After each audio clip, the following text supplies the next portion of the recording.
Hello and welcome to this briefing brought to you by Novus Strategy and Consulting. My name is Chris Williams, the Transformation and Strategy Partner here at Novus. And over the next few minutes, I'm going to give you a breakdown of what the home buying and selling reform roadmap actually means to you as a lender.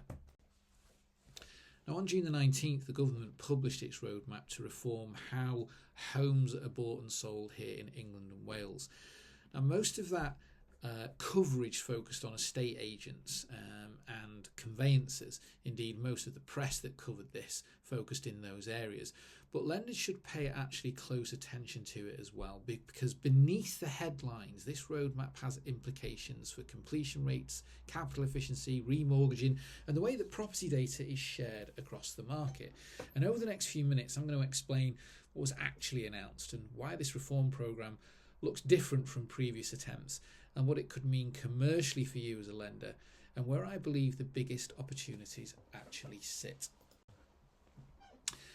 Now, there are three key messages I'd like you to take away from this briefing. The first is this: it appears to be a serious reform programme. We've seen attempts come and go before, but there are reasons to believe this one has more substance behind it.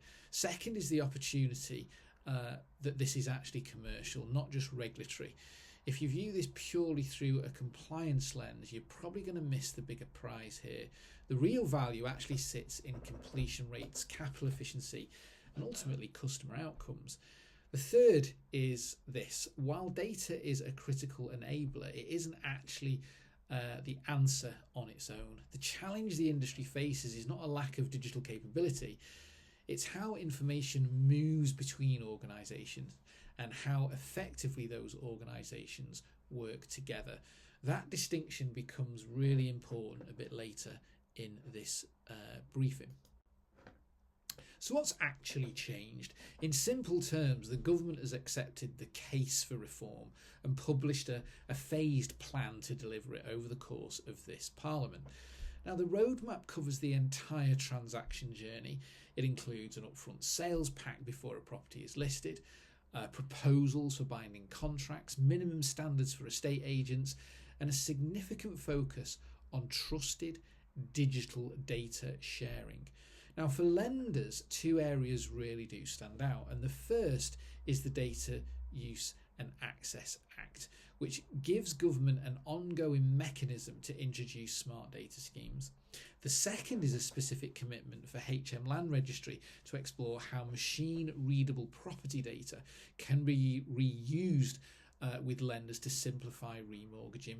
The backdrop is a market that continues to struggle with speed and certainty. And the average completion time is around 120 days. That's around 60% slower than it was in 2007, the last time we had something from the government in the form of HIPs, and I'll come to that in a moment. Around 1 in 3 transactions, as we all know, still fails to complete, and the estimated cost of all of this, these failed transactions, is around 1.5 billion a year. So every transaction that fails ultimately carries a cost for lenders as well as consumers. Now, the timeline matters because it tells us when these changes are likely to affect lender operations. The first phase, running through 2026, is largely voluntary. Now, this includes the development of a voluntary sales pack, industry guidance, a code of practice for estate agents, and the government's call for evidence on a future smart data scheme for property. Now, that is really important. It's voluntary, but I'd encourage you to lean into this. Now, during 2027 and 2028, the focus is going to shift towards consultation, standards, accreditation, and digital identity, e-signatures, and the framework needed to support wider adoption. The final phase, of course, is then going to be legislation. That's where we see mandatory sales packs, binding contracts, and formal data sharing arrangements. What's important here is the sequence. The government is trying to establish information standards and market readiness before introducing any significant mandates. For lenders, that creates an opportunity to prepare early rather than waiting for regulation to force change at a later date. There are four measures within the roadmap that are likely to have the greatest impact on lenders. The first is an upfront sales pack. The intention is that key information, including title information, searches, tenure details, property condition data, and verified seller identity, is assembled before a property is marketed. That means issues can be identified earlier, reducing the likelihood of problems emerging after an offer has been accepted. The second is the introduction of binding conditional contracts. The objective here is straightforward. It's reduce fall-throughs by creating greater commitment earlier in the process. The third is actually reusable AML or reusable anti-money laundering and digital identity. Rather than the same checks being repeated multiple times across the transaction, the ambition is for checks to be completed once and then relied upon by multiple parties. And finally, digitization and smart data. Of all the measures in the roadmap, this is likely to have the broadest long-term impact because it affects how information moves across the entire ecosystem. This is the digitalization and smart data piece. What's noticeable or notable is that these measures already have strong support across the industry, including from lenders and brokers and, of course, conveyancers. Now, at this point, as I said earlier, some of you will ultimately probably be thinking we've seen all this before in the form of HIPs, and it's a fair challenge, and I would encourage that skepticism. Many people will remember the home information packs. They arrived with a lot of ambition and disappeared just a few years later. So the obvious question is, why is this going to be any different? Now, the government has clearly looked at what went wrong. HIPs added cost, delivered limited value to consumers, and remained heavily paper-based, and never actually achieved broader industry support. This time, there are quite a few things that are actually different. There's now a legal framework through the Data Use and Access Act. There are established standards around data, identity and verification that simply just didn't exist back in 2007. And one of the big ones for me is actually the digital maturity that now exists across the ecosystem.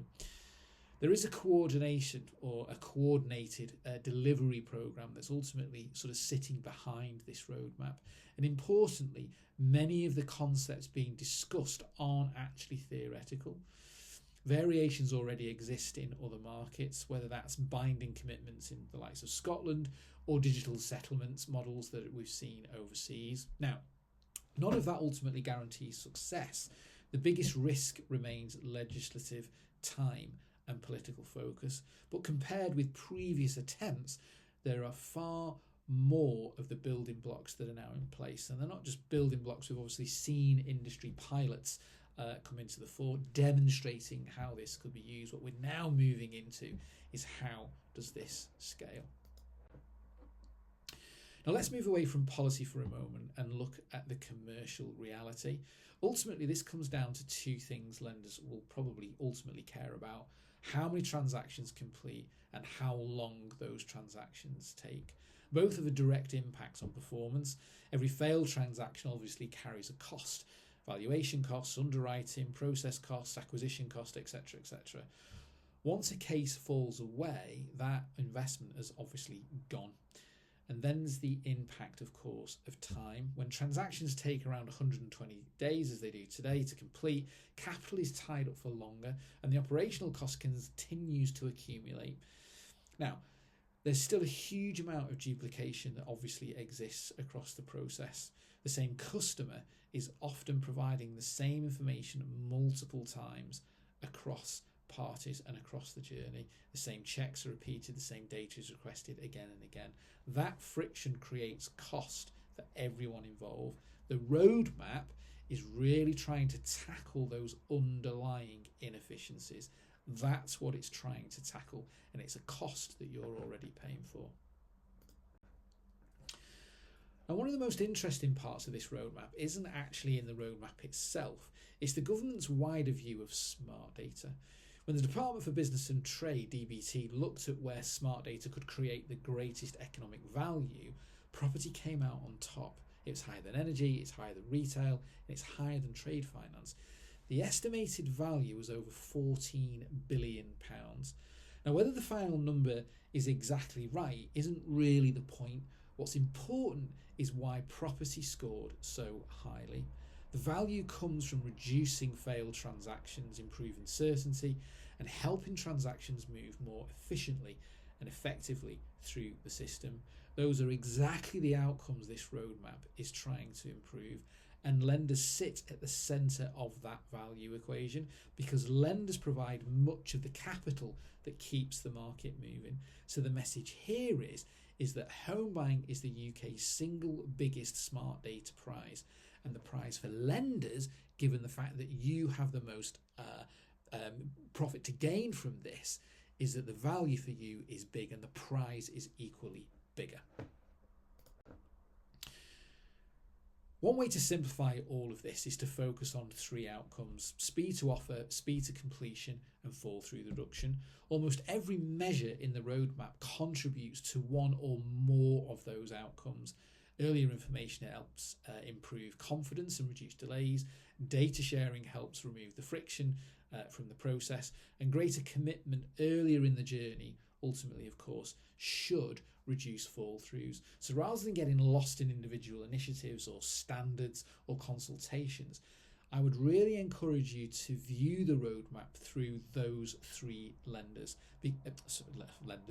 through those three lenses, because ultimately that's where the commercial value is going to sit: speed to completion, speed to offer, or reducing fall through. Now, if you're wondering where to focus first, I'd highlight two areas, but I'd highlight them with caution. The first is remortgaging. The roadmap specifically references the reuse of machine-readable land registry data to simplify the remortgage process. Now, that's important because the remortgage journeys are already relatively controlled environments. The transaction cycle is obviously shorter, the data requirements are clearer, and the benefits are easier to measure. The second area is reusable identity and AML.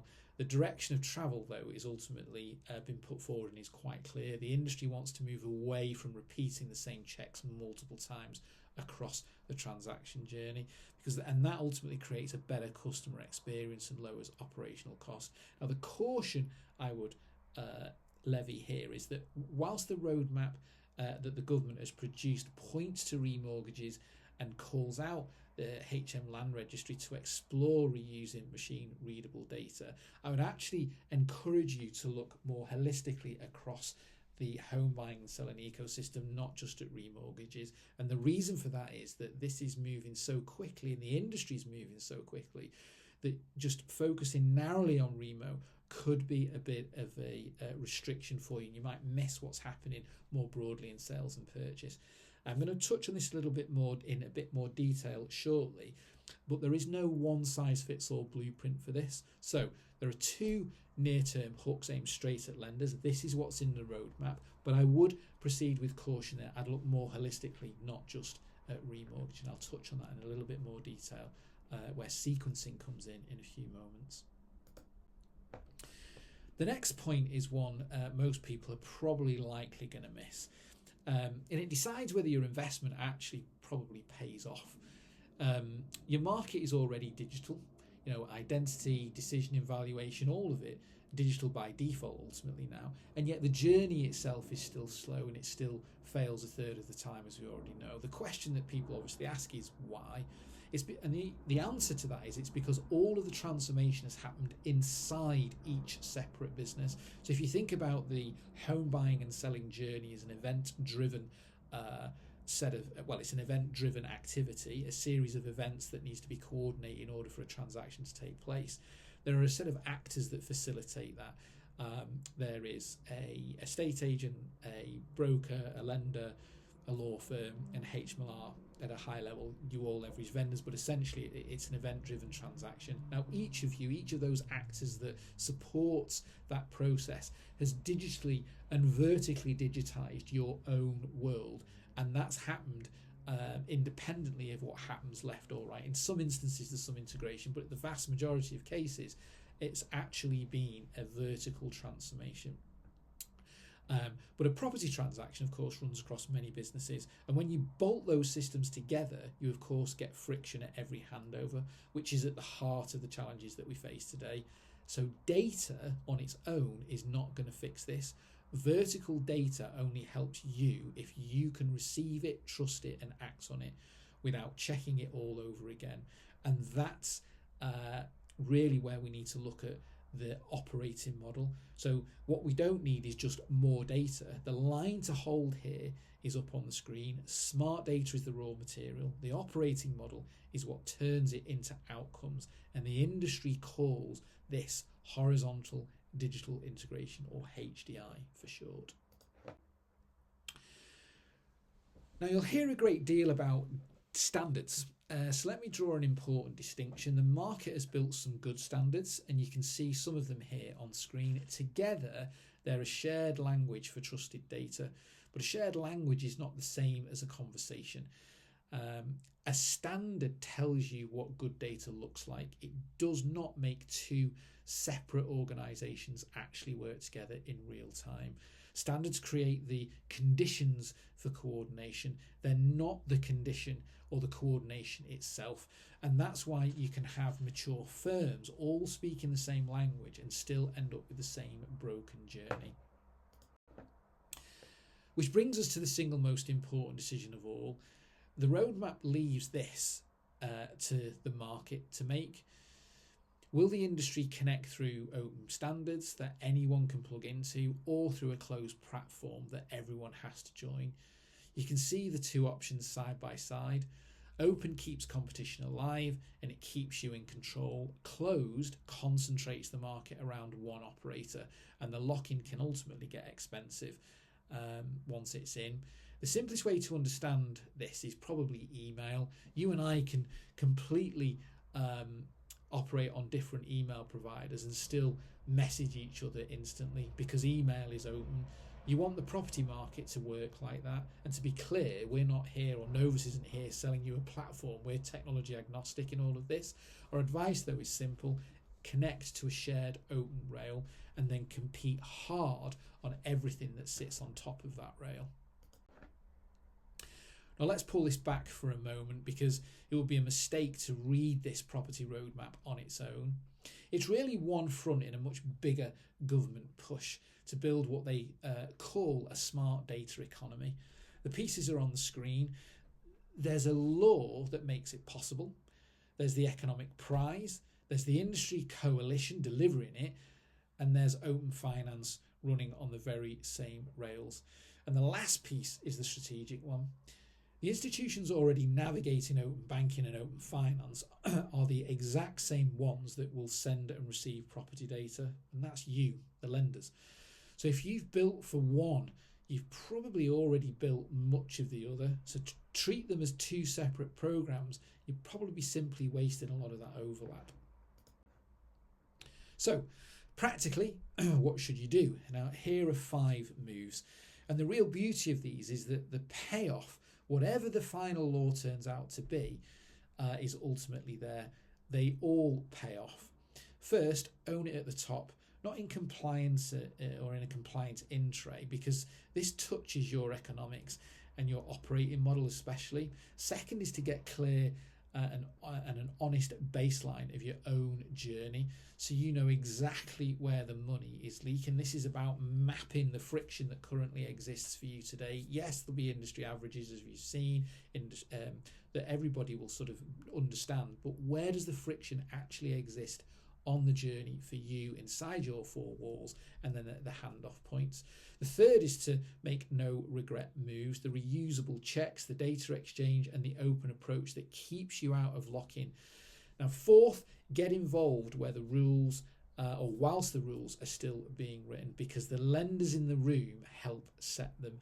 The key message here is to lean into what's happening in the industry conversations at the moment. Now, all of the lenders that we talk to and are engaged with face the same challenges. What's the sequencing? We've only got so many people. We've only got so much we can look at. And there's so much happening both inside and outside of the lender. So where are the things that we should be leaning into? That's going to be different for all of you, subject to what it is that your strategic objectives are. The key thing is to get in the rooms that matter to you, based on the things that you're trying to achieve, because you can shape this now rather than it being done to you, and therefore you having to retrofit things, that transformation things that you're working on now, to what comes later down the line.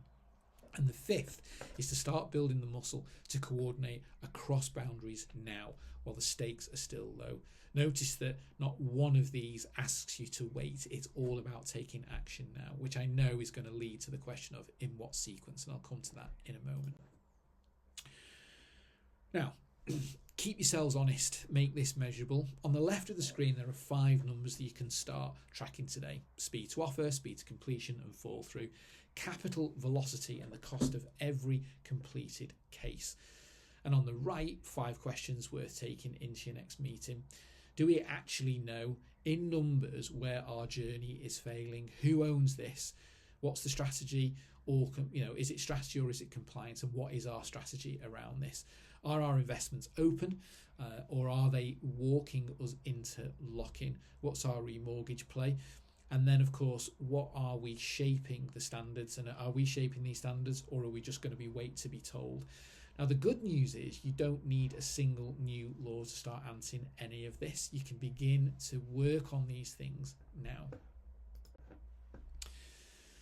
Now, let me leave you with a word on timing, because this is a window, and of course windows ultimately close.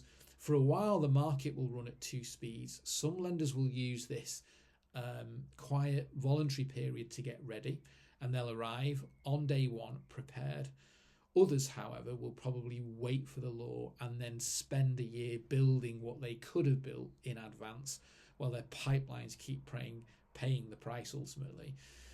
And just notice who wins here. It isn't the biggest balance sheet or the biggest technology budget. It's going to be whoever turns a decade of digital investment into real end-to-end performance first. And that's a choice, one that's open to a challenger and a household name alike. So that is the recommendation that we would make. Be mindful the window is open and it will close, and lean into that now. If you take just one thing away from this briefing, take this: smart data is the raw material, horizontal digital integration is the operating model, converge that on a shared rail and compete on top of it.